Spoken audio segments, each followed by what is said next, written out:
कुमारी में जो सिखाया जाता है वो राजयोग मेडिटेशन। वैसे थोड़ी थोड़ी बात हमारी आदरणीय नलिनी दीदी जी ने अपने उत्तरों में आपको थोड़ा टच कराया है राजयोग शक्ति से।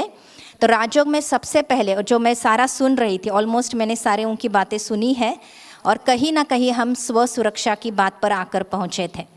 तो राजयोग मेडिटेशन में जो बात सिखाई जाती है, स्व सुरक्षा के लिए स्वयं को पहचानना। आज तक जो हम अपने आप को पहचानते आए एज अ नारी, एज अ महिला, कि बाबा मैं किसी की पत्नी हूँ, किसी की माँ हूँ, किसी की बहन हूँ, किसी की सखी हूँ, या मैं कोई प्रोफेशनल बैकग्राउंड से हूँ।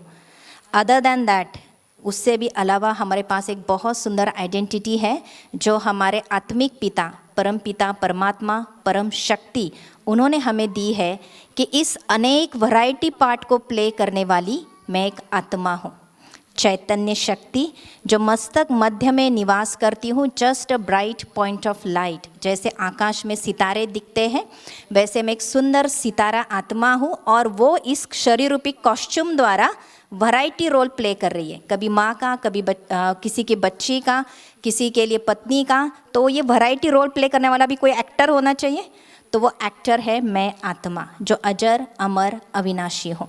तो राजयोग में सबसे पहले ये पहचान दी जाती है। फिर हम जो सुखी नारी की बात कर रहे थे उसमें तो बहुत सुंदर सुंदर बातें निकली और बहुत सुंदर बातों के आपको मार्गदर्शन भी मिला, लेकिन उसमें एक बात मैं ऐड करना चाहूँगी। सुखी नारी बनने के लिए मुझे अपने ऊपर बहुत ध्यान देना पड़ेगा कि मेरी खुशी बरकरार रहे। जब तक मैं खुश नहीं रहूँगी तब तक मैं दूसरों को खुश नहीं रख सकती। जैसे अगर मेरे पास कोई खजाना नहीं है और मैं सोचूं मैं सबको बांटूं, वो पहले मेरे पास स्टॉक तो होना चाहिए। तो खुशी का भी स्टॉक मुझे अपने पास बढ़ाना पड़ेगा। और कहा जाता है एक स्त्री स्वतः अगर संस्कारों से भरपूर है तो घर को स्वर्ग बना सकती है, और अगर वो स्त्री खुद संस्कारों से विपरीत हो जाए तो घर नर्क बन जाता है। तो घर को स्वर्ग बनाना या नर्क बनाना ये मुख्य जिम्मेदारी एक स्त्री के ऊपर, एक नारी के ऊपर होती है। और मैं नहीं समझती यहाँ या दुनिया में कोई भी ऐसी नारी है जो घर को नर्क बनाना चाहे। हम सब घर को स्वर्ग बनाने वाली स्त्रियाँ हैं। तो इसीलिए स्वर्ग बनाने की ये जो हमारा लक्ष्य है, इसको पाने के लिए जो पहला कदम उठाना पड़ेगा वो किसको उठाना पड़ेगा? हम नारियों को ही उठाना पड़ेगा। हम अपने पति से एक्सपेक्ट नहीं कर सकते, हम अपने बच्चों से एक्सपेक्ट नहीं कर सकते, हम अपने साथ वालों से एक्सपेक्ट नहीं कर सकते कि वो पहले सुखी बने और वो मुझे सुख दे फिर मैं सुखी बनूं।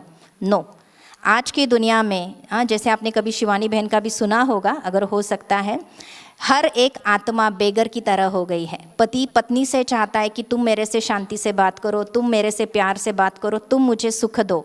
वेयरएज पत्नी किससे एक्सपेक्ट करती है? पति से एक्सपेक्ट करती है। और दो एक्सपेक्ट, जो अगर समझो पति मेरे से एक्सपेक्ट करता है तो डेफिनेटली उसके अंदर नहीं है, और पत्नी पति से एक्सपेक्ट कर रही है अर्थात वो भी खाली है। अब दो खाली एक बर्तन एक दूसरे से टकराएंगे तो क्या होगा? आवाज़ ही होगी। तो आज हम देखते हैं संबंधों में जो मधुरता नहीं रही, उसका मुख्य कारण है आत्मा रूपी बैटरी कहीं ना कहीं डिस्चार्ज हो रही है। उसकी चार्जिंग करना बहुत आवश्यक है, अर्थात मेडिटेशन करना बहुत आवश्यक है। तो अब सवाल ये आता है कि मुझे सुखी कौन बनाएगा? घर वालों से तो मैं एक्सपेक्ट नहीं कर सकती। तो डेफिनेटली मुझे, जो बहन जी ने भी परिचय दिया, सुख का सागर परमात्मा है जो निराकार है, परम पिता परमात्मा, वो मुझ आत्मा का पिता है। हम सबके शरीर के पिता अलग अलग है जहाँ पर हमने जन्म लिया है, लेकिन आत्मिक रूप से हम सबका पिता एक परम पिता परमात्मा, जिनको हम शिव भगवान भी कहते हैं, ज्योतिर्लिंगम भी कहते हैं, शिव लिंग भी कहते हैं, जो निराकार मूर्ति है, ज्योति का प्रतीक है। और हम आत्माएं भी ज्योति स्वरूप हैं, और वो हम सभी आत्माओं का पिता है। न कि सिर्फ पिता है, हर पिता के पास प्रॉपर्टी होती है, तो इस परम पिता परमात्मा के पास शांति का खजाना है, सुख का खजाना है, प्यार का खजाना है, शक्तियों का खजाना है। हमें बस अपनी मन बुद्धि को उस परमात्मा से जोड़ देना है, जिसको हम राजयोग मेडिटेशन कहते हैं। मन बुद्धि से जोड़ना अर्थात कैसे? अगर यहाँ बैठे बैठे मैं अगर कहूँ आपके बच्चों को याद करो, आपको मुश्किल लगता है? नहीं, आपको सिर्फ बच्चों का परिचय भी है, आपको बस मन बुद्धि से उसको रिकॉल करना है, और इमीडिएटली आपकी बुद्धि किसके साथ कनेक्ट हो जाती है? आपके बच्चों के साथ। वैसे ही आप यहाँ आकर परमात्मा का यथार्थ परिचय प्राप्त कर सकते हैं। ये तो मैंने बहुत शॉर्ट में बताया समय को देखते हुए। परमात्मा का परिचय, जो मुझ आत्मा का पिता है, जिसकी मैं हकदार बच्ची हूँ, वो सुख का सागर है, वो शांति का सागर है, वो प्यार का सागर है। मुझे बस मन बुद्धि से उसके साथ अपनी तार जोड़नी है, उसको दिल से याद करना है और उसकी शक्तियाँ, उसके गुण मेरे अंदर प्रवाहित होना शुरू हो जाते। और जो जिन गुणों की हम बात कर रहे थे, पेशेंस है, सहनशीलता है, त्याग वृत्ति है, ये सारे गुण परमात्मा से हमारे अंदर जब प्रवाहित होएंगे, हमारे अंदर जब प्रवेश करेंगे, तो घर का वातावरण सुखमय बनाना कोई मुश्किल बात नहीं रहेगी। तो इसीलिए अगर सुखी नारी होना है तो मेडिटेशन सीखना पड़ेगा। सुख के सागर के साथ अपनी मन बुद्धि को जोड़कर खुद को भरपूर करें, ताकि घर में समस्याएं बढ़ेंगी या होंगी, लेकिन मैं उसको अच्छी तरह से शांति से प्यार से डील कर सकूंगी और शक्तिशाली होकर उनमें भी वो शक्ति भर सकूंगी। तो घर तो क्या, पूरा समाज हमारा स्वर्ग होने में टाइम नहीं लगेगा। और आपको एक गुड न्यूज़ देती हूँ, परमपिता परमात्मा, जैसे गीता में कहा है, यदा यदा ही धर्मस्य ग्लानिर्भवति भारत, तो भारत में जब धर्म की ग्लानि होगी तब तब परमात्मा का वायदा है, मैं इस धरा पर अवतरित होऊंगा। और परमात्मा इस धरा पर अवतरित होकर सारे घर को, सारी आत्माओं को सुखी बनाने के लिए आए हैं। एक स्वर्णिम युग की स्थापना करने आए हैं। कलयुग की बात हमने सुनी है, अब बस थोड़ा सा समय बाकी है इस कलयुग की दुनिया का। सारे विकार अपने अपने चरम सीमा पर है, क्योंकि अब उनका अंत होने वाला है। और एक बहुत सुंदर दुनिया जो हम सबका एक सपना है, वो जल्द ही हमारे सामने आने वाला है। लेकिन उससे पहले हम उस परम शक्ति से अपना संबंध जाने, पहचाने, उससे जोड़े और अपने आप को भरपूर करें। तो इसका छोटा सा डेमो हम करते हैं। तो मैं आपको कुछ मन को डायरेक्शन देते जाऊंगी, आप ध्यान से सुनेंगे, अपने मन को बड़े प्यार से कहेंगे, हे मन, तुझे जो भी सोचना है हम 5 मिनट के बाद सोचते हैं। और जो नए संकल्प हम देने जा रहे हैं, आप उनको ध्यान से सुनेंगे और अनुभव करने का प्रयास करेंगे। तो चलिए, अगले कुछ मिनट हम पूरे बाहरी वातावरण से डिटैच हो जाएं। कहाँ बैठे हैं, किनके सन्मुख बैठे हैं, सब कुछ क्षणों के लिए भूल जाए। अपने मन बुद्धि को स्वयं के ऊपर केंद्रित करें। अपने शरीर को बिल्कुल हल्का छोड़ दे, एकदम रिलैक्स, और धीरे धीरे अपना अटेंशन अपने मस्तक मध्य की तरफ लेकर आए और विजुलाइज करें अपने सत्य स्वरूप को।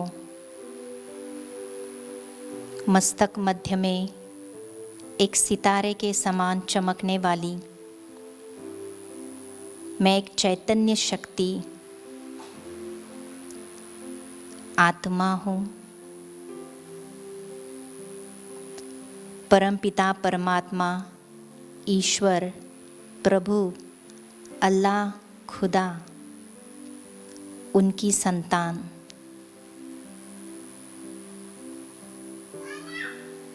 मुझ आत्मा का स्वधर्म शांति है।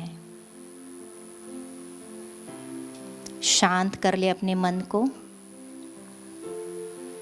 मन के विचारों की गति को धीमे कर दे।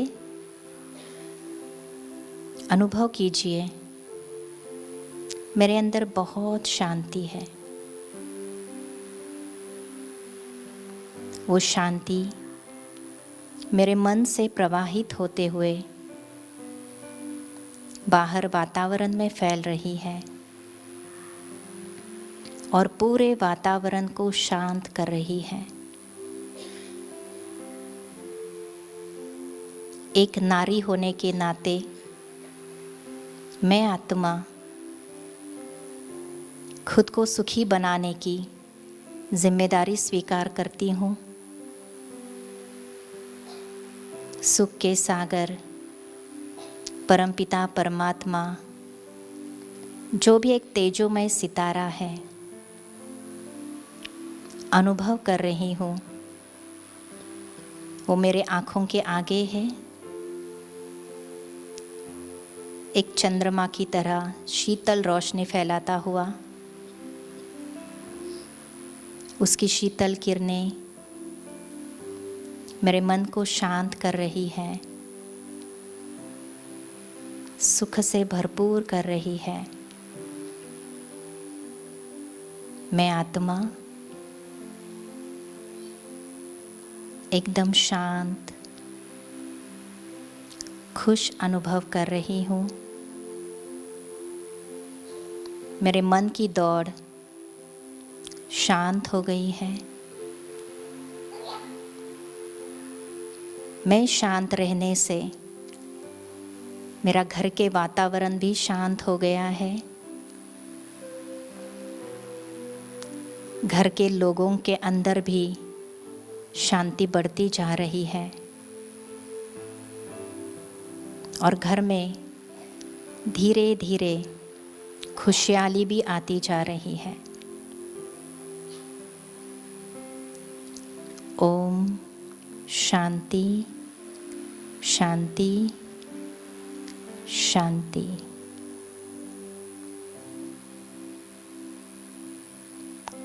ओम शांति।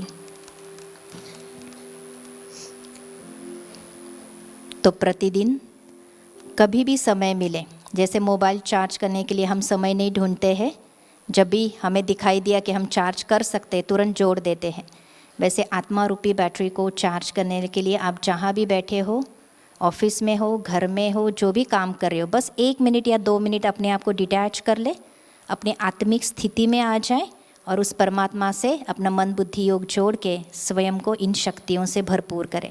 और इसी का गायन दुर्गा माता भी है, संतोषी माता भी है, लक्ष्मी भी है ना। ये देवियों का तभी गायन हुआ है जब उन्होंने अपना मन बुद्धि की तार परमात्मा से जोड़ी है। तो हम वो सारी देवियाँ यहाँ बैठी है चैतन्य में, क्योंकि हम देखते हैं भक्ति मार्ग में 33 कोटि देवी देवताओं का गायन है, तो क्या हम उनमें से नहीं हो सकते? 100% 33 कोटियों में से हम हैं जो अपनी परमात्मा के साथ अपनी मन बुद्धि की तार जोड़ेंगे और स्वयं को किसी न किसी गुण विशेषताओं से संपन्न बनाकर इस समाज को भी सुखी बनाने में मददगार बनेंगे। Thank you. ओम शांति।